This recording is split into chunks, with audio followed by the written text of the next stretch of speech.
인류대학을 졸업한 두 젊은이가 있었습니다. 소위 말하는 엘리트들입니다. 그들은 졸업해서 같은 회사에 취직을 하게 됩니다. 부푼 마음으로 회사에 출근을 합니다.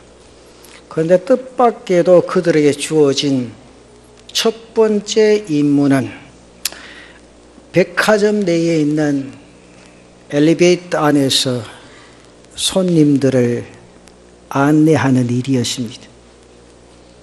그 일을 맡는 순간 마음속에 불만이 솟아올랐습니다. 그래도 자기들은 소위 말하는 인류대학을 졸업한 엘리트들인데 그렇게 하찮아 보이는 일을 맡긴다는 것이 만족스럽지를 못했습니다. 급기야 그 가운데 한 사람은 일주일 만에 사표를 내던집니다. 자기의 능력이나 자기 학벌에 맞는 직장을 찾아보겠다는 마음이었습니다. 그러나 또 한 사람은 달랐습니다. 물론 그가 원하던 일이 엘리베이터 안에서 안내하는 일은 아니었습니다. 그러나 사장님이 자신을 그곳에 배치한 것은 틀림없이 나름대로의 뜻이 있을 것이라 그렇게 생각을 합니다.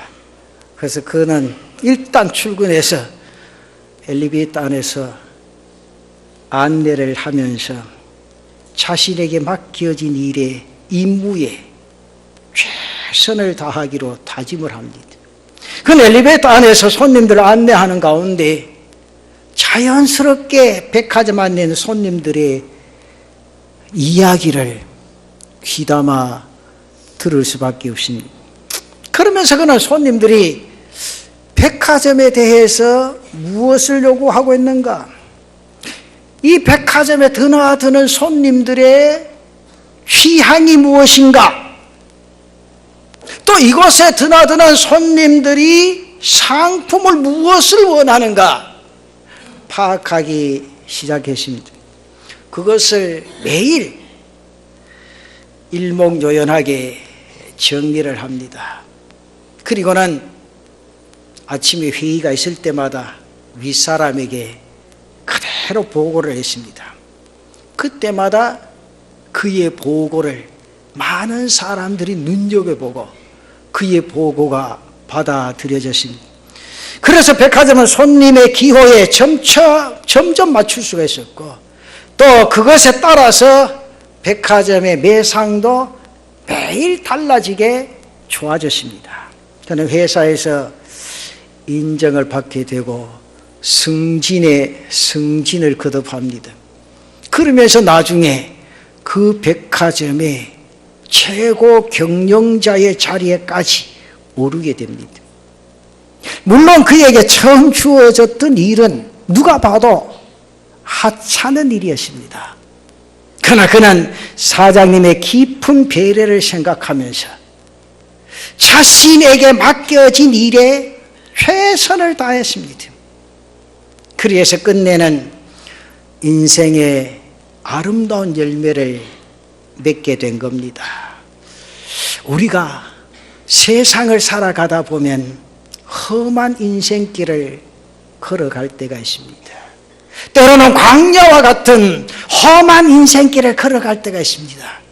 거기에는 하나님의 선하신 뜻이 반드시 있음을 우리가 잊지 말아야 합니다. 나를 사랑하시는 하나님, 하나뿐인 독생자 예수 그리스도같이 아낌없이 나를 위하여 내어주신 하나님이 왜 의미 없는 시련을 나에게 허락하시겠습니까? 하나님이 우리를 광야 길로 인도하실 때는 그 가운데 하나님의 깊은 배려가 있다는 사실을 절대 잊지 말아야 합니다. 그 옛날 이스라엘 백성들을 향하신 하나님의 뜻도 마찬가지였습니다. 이스라엘 백성들은 하나님의 은혜로 출애굽했습니다. 그들은 하나님의 인도하심에 따라서 가네스 바네아라는 곳까지 이르게 됩니다. 그곳에서 축복의 땅 가나안까지는 불과 사흘 길이었습니다. 그런데 하나님은 이스라엘 백성들을 곧장 가나안 땅으로 인도해 드리지를 않으십니다. 오히려 그들을 광야로 인도했습니다. 그리고는 그들로 하여금 40년 동안이나 광야의 길을 걷게 하셨습니다.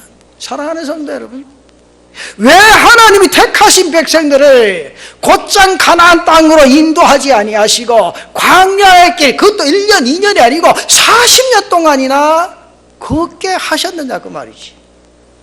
하나님의 능력이 부족해서 그렇습니까?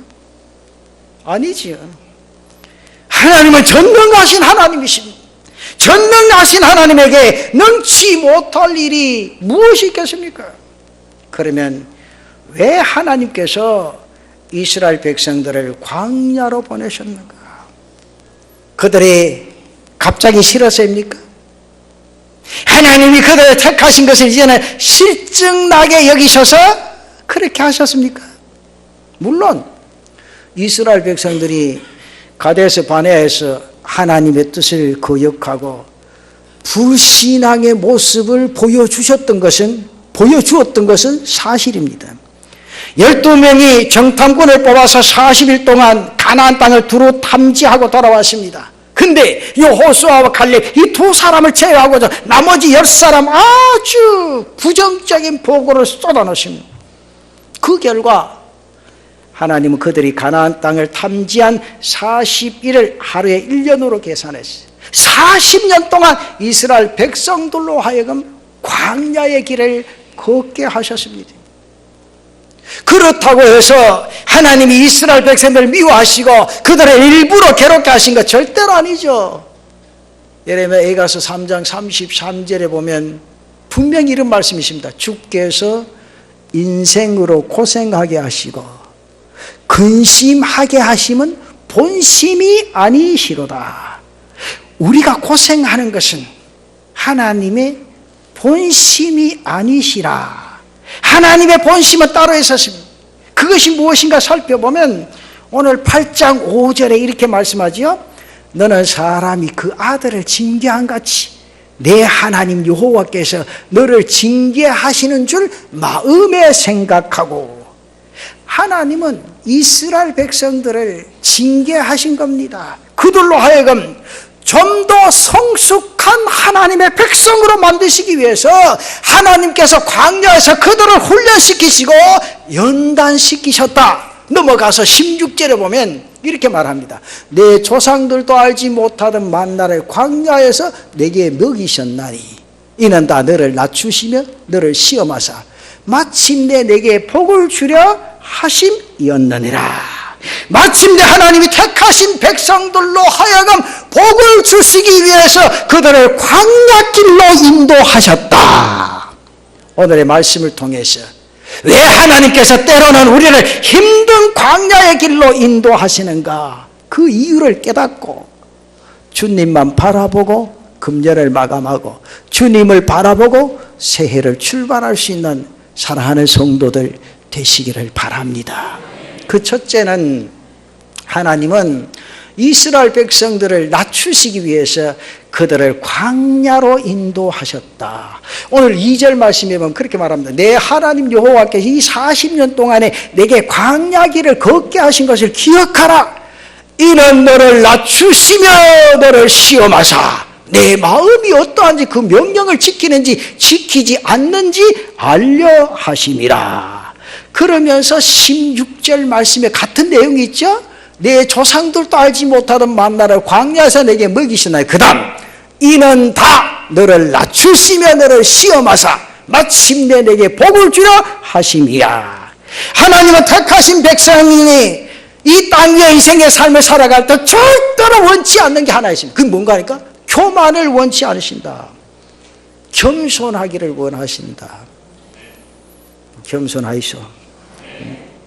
하나님은 언제나 겸손한 자에게 은혜를 베풀어 주시는 줄로 믿습니다. 그러나 하나님은 교만한 자를 대적하신다. 교만은 반드시 하나님이 꺾어버리고 만다. 따라서 오늘 내 자신이 땅 위의 인생의 삶을 살아가면서 겸손하면 우리는 언제나 온유하신 하나님을 만나게 될 줄로 믿습니다. 은혜로우신 하나님을 대할 수 있는 시간이 있게 될 줄로 믿습니다. 그러나 우리가 하나님 앞에 교만하면 하나님은 절대로 우리를 대적하십니다. 우리는 자연히 진노하시는 하나님을 만날 수밖에 없습니다. 하나님은 이스라엘 백성들을 낮추시고 그들에게 은혜를 베푸시기 위해서 그들을 광야 길로 인도하셨다. 사랑하는 성도 여러분, 그렇다면 신명기 8장에 말씀하신 교만은 무엇인가? 또 신명기 8장에 말씀하신 겸손이 무엇인가? 한마디로 교만은 하나님을 잃어버리는 겁니다. 금년 한 해도 내가 잘나서 잘 되었습니까? 내가 지식이 있어서 물질을 손에 쥐었습니까? 사랑하는 성도 여러분, 다시 한번 보십시다. 모든 게 하나님의 은혜인 줄로 믿습니다. 모든 게 하나님의 도우심으로 오게 된 줄로 믿습니다. 반대로 겸손은 모든 것이 하나님의 은혜인 줄 알고 하나님을 잊지 아니하고 하나님께 영광 돌리며 감사할 줄 아는 삶의 역사를 가리킵니다. 여러분, 우선 교만에 대해서 한번 생각해 보십시다. 14절 말씀에 그렇게 말하죠. 내 마음이 교만하여 내 하나님 여호와를 잊어버릴까 염려하노라. 내 마음이 교만하여 내 하나님 여호와를 잊어버릴까 염려하노라. 하나님을 잊어버리는 것이 바로 교만입니다. 여러분, 우리가 힘들고 어려울 때 하나님 잊어버리기가 쉽습니다. 그렇지 않으면 우리가 형통하고 잘 될 때 하나님 잊어버리고 교만하기가 쉽습니다. 오늘 12절 13절 말씀에 보면 내가 먹어서 배부르고 아름다운 집을 짓고 거주하게 되면 또 내 소와 양이 번성하며 내 은금이 증식되면 내 소유가 다 풍부하게 될 때에, 사랑하는 성도 여러분, 우리가 이 땅 인생의 삶을 살아가면서 무엇인가 잘 될 때, 형통할 때, 풍부할 때 오히려 하나님을 잊어버리기가 쉽다는 거지요. 이유가 무엇입니까? 이유를 17절에 말씀합니다. 하나 내가 마음에 이르기를 내 능력과 내 손의 힘으로 내가 이 재물을 얻었다 말할 것이라. 여러분, 능력이 있어서 오늘까지 왔습니까? 여러분, 능력이 있어서 손에 쥔 게 있습니까? 교만하지 마시라는 거지요. 이럴 때 자신이 잘나서 된 줄로 생각하기 쉽다 그 말이죠. 자기의 지혜가 뛰어나다고 생각해서 하나님을 잊어버릴까 두려워하라 그 말입니다. 하나님의 은혜를 잊어버리고 내가 잘나서 잘된 줄 알고 교만에 빠지게 되어진다. 반대로 겸손은 내가 잘되고 내가 형통할 때 모든 것이 하나님의 은혜인 줄 알고 하나님을 잊지 아니하고 하나님께 감사하라. 여러분의 심령에 이 감사가 솟구쳐오르는 이 한 해의 마지막 주일이 되시기를 축원합니다. 그 18절 말씀에 말하지요. 내 하나님 여호와를 기억하라. 성경 잘 보세요. 내 하나님 여호와를 기억하라. 그가 내게 재물 얻을 능력을 주셨습니다. 그가 내게 재물 얻을 능력을 주셨습니다. 우리는 하나님의 은혜로 우리의 삶이 형통하게 된 줄로 알고 하나님 앞에 감사하며 이 한 해를 마감할 수 있는 성도들 되시기를 바랍니다. 사랑하는 성도 여러분, 이제 우리가 금년 한 해를 정말 무사히 은혜롭게 마무리하게 되었습니다. 저는 생각할 때 너무너무 감사합니다.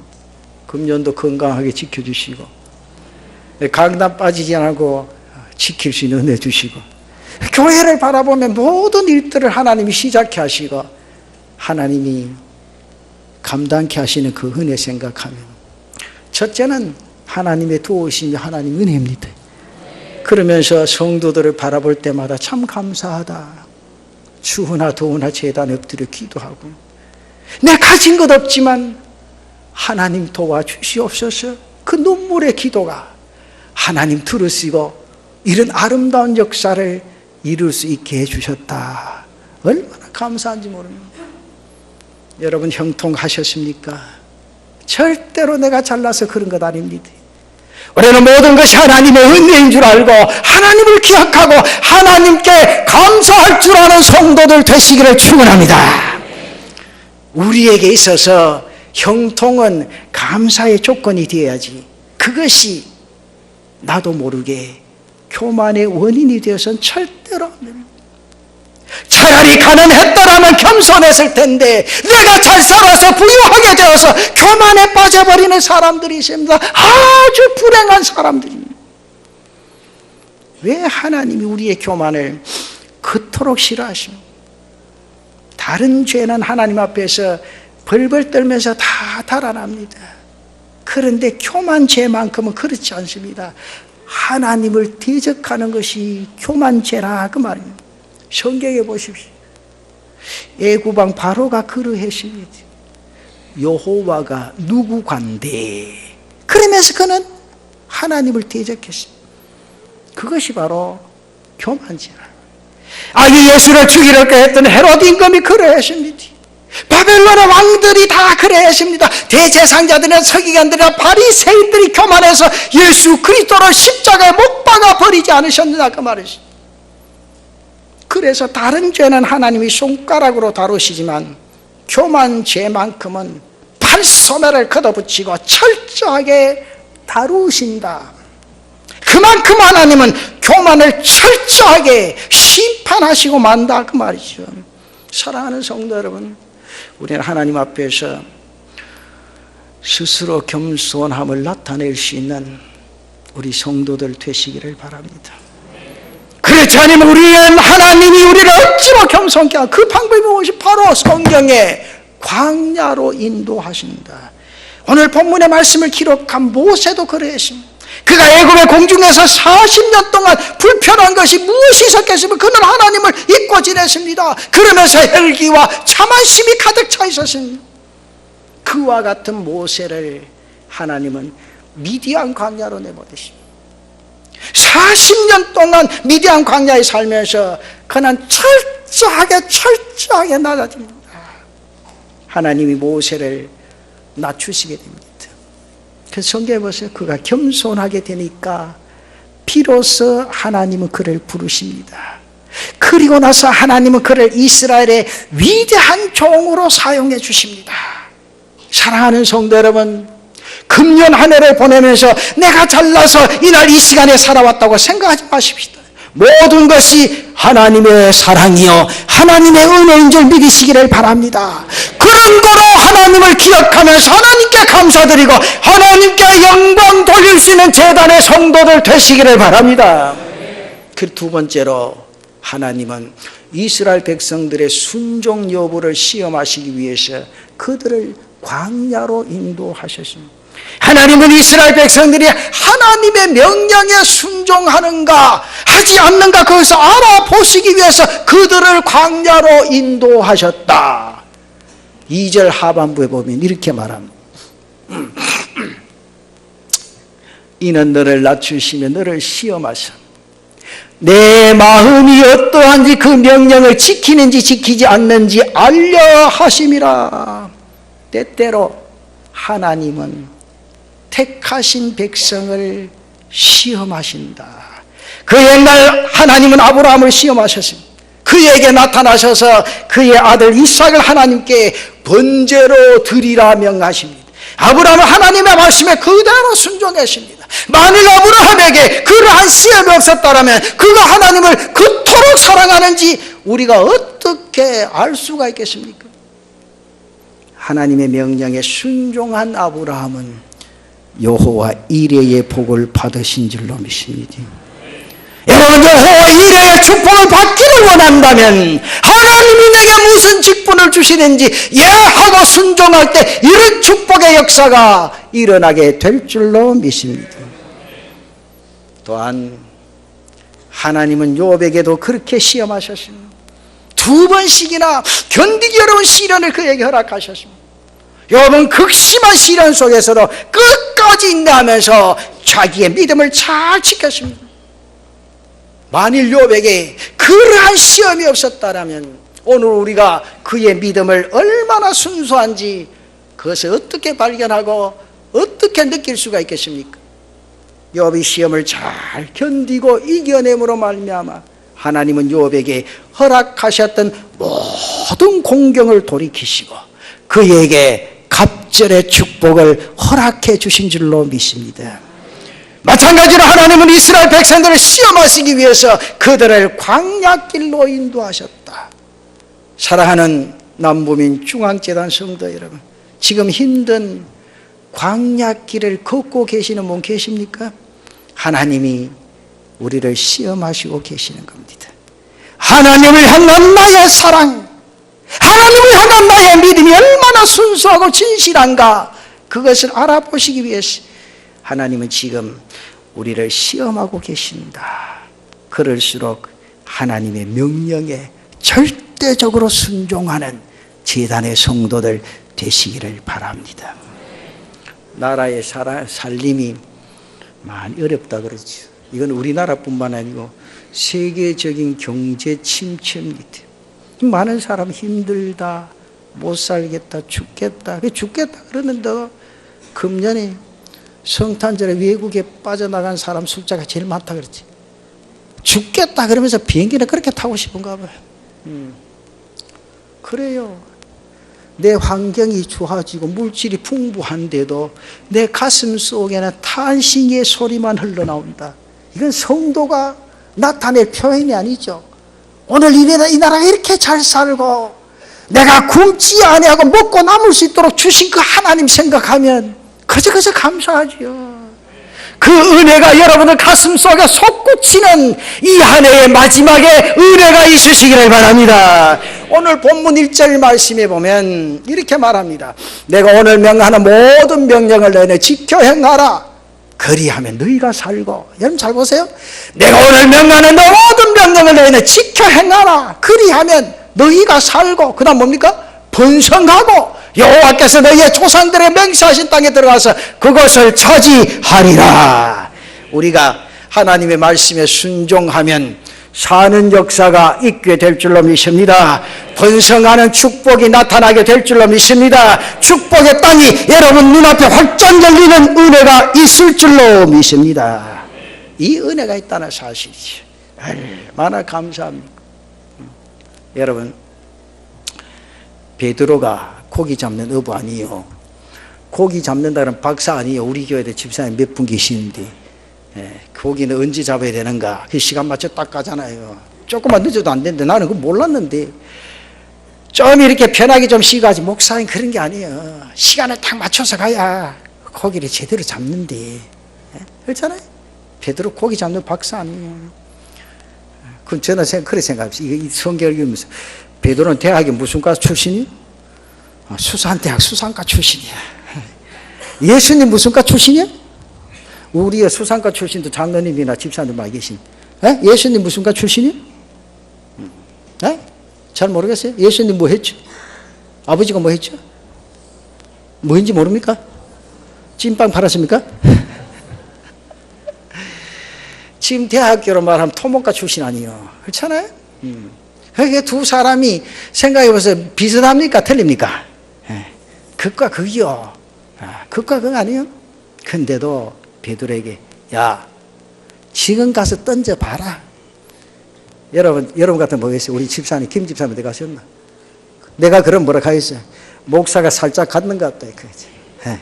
요새 날씨가 갑자기 추워지더만 좀 살짝 갔는 것 같다 그러겠나? 가겠어요? 안 가요. 근데 금방 갔다 왔는데 할 말이 없어요. 그만 다 씻고 가서 쉬는 게 좋지. 근데 베드로 보세요. 예 깊은 데 가래. 예 가라. 건지 가봐라. 예 그 국물이 찢어지도록. 이게 뭡니까? 순종 가운데 하나님이 그에게 허락하신 축복이라는 거죠. 이 성경의 가장 귀중한 원리는 순종이라는 겁니다. 예수 믿는 사람 복 받는 비결이 뭐냐? 순종이라는 거죠. 여러분 효자가 어떤 사람이 효자예요? 자식들이? 예? 그럼 그저 뭐하고? 예 그래. 뒤에 잘 들어요. 부모에게는 뭐 아버지 요새 시대가 어떤 시대가 무슨 시대? 그 시대지. 그 필요 없어요. 뭐 시대는 예 그래요. 그게 얼마나 감사해요. 그렇잖아요. 그 애가 효자예요. 아버지 지금 나가면요 스마트폰 싹 돌리면 뭐가 쫙쫙쫙 탁 나오는데, 야, 그거 알고 있으면 내가 니한테 뭐한테 묻겠노? 네가 찾아가지고 이렇게 설명을 해야 될 거 아니냐? 그게 맞지? 그렇죠? 이게 교회도요, 시키면 시키는 대로 하면 하나님이 은혜 주십니다. 복 주십니다. 목사님, 내한테 안 맞습니다. 내가 그래도 주일학교 중학생, 고등학생을 30년, 40년 가르치는데 내가 유년부 가서 교사 하겠습니까? 속으로 때려치라고 막. 때려치라. 네. 아니요. 교회는요, 무슨 일을 시키든지 따라합시다. 아멘. 그게 중요해요. 예만 되었느니라. 예만 되었느니라. 하나님의 재단이 이런 역사 속에 하나님이 교회를 이끄시고 하나님의 축복의 역사가 그 재단에 속한 성도들에게 임하게 될 줄로 믿습니다. 성경을 있잖아. 그리하면 너희가 살고 번성하고 여호와께서 너희 열조에게 맹세하신 땅에 들어가서 그것을 얻으리라, 쟁취하리라, 누리라. 그거 아니요. 성공하기를 원하십니까? 말씀대로 사이쇼. 그래. 참 목사가요, 여러분 금년에도 많은 사람들이 집사님을 기업했잖아요. 기업하면 목사가 꼭 말하지. 집사님 주일 지키소, 11조 생활하이소. 그러면 목사님 그대로 하겠습니다. 처음에 잘 지켜. 한 서너 달 동안 그 잘 지킬 수밖에 없지. 문 금방 열는데 뭐 사람이 오나? 뭐 평일날도 안 오는데 뭐 주일 나오겠나? 그 문 닫아. 그것도 뭐 사람 사러 온 사람 보시기에 뭐 11조도 뭐 넓게 했나? 별로 뭐 멸덕 없이 조금씩 내게 된다고. 그런데 그만 몇 달 지나가 잘 되면 속에 무슨 마음 생깁니까? 아, 주일날 문 열면 돈 꽤나 들어오겠다. 딱 열고 나면 그 다음부터 싹 빠진다고요. 그 다음에 돈도 물질이 많이 얻어지면 11조도 많아진다니까. 가만히 생각하고 막 무슨 생각 듭니까? 안 그런 것하고 자꾸 꾸리야 좀 쳐다보지 말고 좀 해봐. 그럼 많이 얻어지면 어때요? 11조가 많아진다고요. 그러면 너무 안 많나? 11조도 아니고 막 20분 1D가 좀 된다니까. 그러다 보면 따라합시다. 그러다 보면 맨날 안 가다 문 닫는다. 그래요. 여러분 세상에 물질이 중요한 게 아니고요. 세상에요, 하나님의 방법대로 살면 하나님이 그를 붙잡고 일으켜 주신다는 거요. 그게 진정한 복이요. 그게 평강이 있고 그게 행복이 있는 거요. 그런 삶의 역사를 우리가 이루어 가야 된다 그 말이죠. 하나님의 명령에 순종함으로 놀라운 하나님의 축복의 역사가 여러분의 삶 가운데 일어나기를 축원합니다. 마지막 세 번째로, 하나님은 이스라엘 백성들로 하여금 하나님만 전적으로 의지하게 만드시기 위해서 그들을 광야로 인도하셨다. 3절 한번 보십시다. 너를 낮추시며 너를 줄이게 하시며 또 너도 알지 못하며 내 조상들도 알지 못하던 만나를 내게 먹이신 것은 사람이 떡으로만 사는 것이 아니요 여호와 입에서 나오는 모든 말씀으로 사는 줄을 내가 알게 하려 하심이니라. 사람이 떡으로만 살겠다고 생각하는 것은 자기 힘을 의지하는 겁니다. 그러나 하나님의 입에서 나오는 모든 말씀으로 살아가는 존재임을 아는 사람은 하나님을 의지하지, 나를 의지하지 아니하고 전적으로 하나님만 바라보고 하나님만 의지하게 되어진다. 하나님은 이스라엘 백성들로 하여금 이것을 깨닫게 하시기 위해서 그들을 광야길로 인도하셨다. 여러분, 광야가 어떤 곳입니까? 사람이 살 수 있는 겁니까?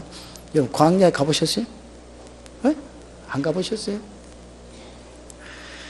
이럴 때는 목사가 설명할 게 좀 있다니까요. 제가 처음에 광야길을 걷는 걸 체험을 하는데 그때 30대 후반이니까 팔팔하잖아요. 지금도 걷는 거는 뭐 자신 있는데 그때는 뭐 날아다녔지. 그 딱 했는데 인솔하는 목사님이, 김 목사님, 이게 뒤에 물통을 차고 천천히 걸으라고 그러더라고요. 그 내가 얼마나 걸으면 되느냐 물으니까 한 2시간쯤 걸으면 우리가 갈 곳에 도착한다는 거예요. 근데 천천히 걸으니까 진짜 치였잖아요, 이게. 그래서 에라 모르겠다. 내 먼저 가보자 생각하고 한 30분을 빠른 걸음을 걸었더니만은 하는데 진짜 사람 이게 이래서 죽는 거구나. 그 숨이 막힌다는 거 알죠? 숨이 막히는 거. 그래서 도리에 가만히 앉았어요. 그 목사님 와서 김 목사님 성격대로 하면 안 돼. 성격대로 하면 이거 죽어. 그렇게 천천히 걸어. 그때 나보고 물통을 주서 물 마시면서 천천히 걸어. 진짜요, 사람이 살 수 없는 그런 곳입니다. 사람이 살 수 없는 곳이 바로 광야입니다. 광야는 삭막한 곳이죠. 메마른 곳입니다. 농사를 지을 수가 없습니다. 목축도 할 수가 없습니다. 인간의 가장 근본 문제인 의식주조차도 내 힘으로 해결할 수 없는 곳이 바로 광야입니다. 그런데도 하나님은 이스라엘 백성들을 광야로 인도하셨습니다. 그것도 하루 이틀도 아니고 40년 동안이나 그곳에서 살게 하셨습니다. 여러분, 그 이유가 무엇입니까? 나의 힘을 의지하지 말고, 나를 바라보지 말고 하나님만 바라보면서 하나님만 의지하고 하나님께 도우심을 구하라, 그 의미입니다. 여러분, 이스라엘 백성들은 광야에서 40년 동안 살면서 농사 지었습니까? 농사 안 지었습니다. 목축했습니까? 목축도 할 수 없었습니다. 그저 하늘만 바라보면서 하나님께 구하고 하나님만 의지할 수밖에 없었다, 그 말입니다. 그런데 하나님은 그들을 저버리지 않으셨습니다. 그저 그들이 굶주렸을 때 하나님은 하늘에서 만나를 내리시고 그들을 먹이셨습니다. 만나는 땅의 소산물이 아닙니다. 이스라엘 백성들이 자기 힘으로 농사 지어가 노력해서 수확한 그런 양식이 아닙니다. 하나님이 하늘에서 내려주신 음식이라, 그 말입니다. 그들이 배고플 때 하나님이 그들에게 먹여주셨습니다. 그리고 그들이 목마를 때 반석에서 생수가 솟아나게 하셔서 그들의 가란 목을 죽여주셨습니다. 또 갈 길을 알지 못하는 이스라엘 백성들을 위해서 하나님은 낮에는 구름 기둥으로 밤에는 불 기둥을 띄워주셔서 그들의 걸음을 친히 인도해 주셨습니다. 그리고 4절에 있는 말씀처럼 그들이 광야길을 40년이나 헤매는 동안에 하나님 그들의 의복이 헤어지지 않게 하셨고 그들의 발이 부르트지 않도록 하나님이 지켜주셨다, 그 말이요. 하나님은 그들의 건강까지도 다 책임져 주셨습니다. 그들에게 자신의 힘을 의지하지 않고 하나님만 바라보라, 하나님만 의지하라, 그러면 산다, 그 사실을 깨닫게 하기 위해서 하나님은 이스라엘 백성들을 광야로 인도하신 줄로 믿습니다. 여러분, 힘들고 어렵습니까? 그럴수록 날 바라보지 마세요. 날 의지하지 마세요. 하나님만 바라보시기를 바랍니다. 하나님만 의지하시기를 바랍니다. 그러면 하나님이 분명히 해결의 문제를 주실 줄로 믿습니다. 하나님이 해결해 주셔야 된다고 말이죠. 내가 내 손으로 무엇을 쥐고 있다고 하면 절대 안전한 것 아닙니다. 내가 하나님의 손에 잡혀 있을 때 안전한 겁니다. 여러분, 내가 떡을 많이 움켜쥐고 있다고 해서 그것이 다 내 것이 되는 건 아니죠. 하나님이 허락지 아니하시면 하나도 먹을 수가 없습니다. 예수님의 비유 가운데 나오는 어리석은 부자가 그랬습니다. 그의 농사가 잘 되었습니다. 창고에 곡식을 가득 쌓아 넣었습니다. 요즘 말로 하면 대박 터뜨려요. 사업을 잘했습니다. 돈을 많이 벌었습니다. 여러분, 그런데 그것이 무슨 소용이십니까? 하나님 말씀하죠. 누가복음 12장 20절에 하나님은 이르시되 어리석은 자여, 오늘 밤에 내 영혼을 도로 찾으리니 그러면 내 준비한 것이 누구의 것이 되겠느냐? 하나님이 허락하시지 아니하시면 우리는 떡을 먹을 수가 없습니다. 내가 아무리 떡이 많아도 하나님 먹지 말라고 말씀하시면 먹을 수가 없습니다. 사랑하는 성도 여러분, 오늘까지 이렇게 행복하게 살아간 것 다 하나님의 은혜인 줄로 믿습니다. 그 하나님 잊지 마시기를 바랍니다. 금년 한 해도 하나님 지금까지 오도록 해주셨습니다. 새해 염려하지 마세요. 새해는 더욱 하나님의 놀라신 은혜와 축복으로 여러분의 갈 길을 인도해 주실 줄로 믿습니다. 그 하나님만 바라보고 힘차게 달려가는 제단의 성도들 되시기를 축원합니다.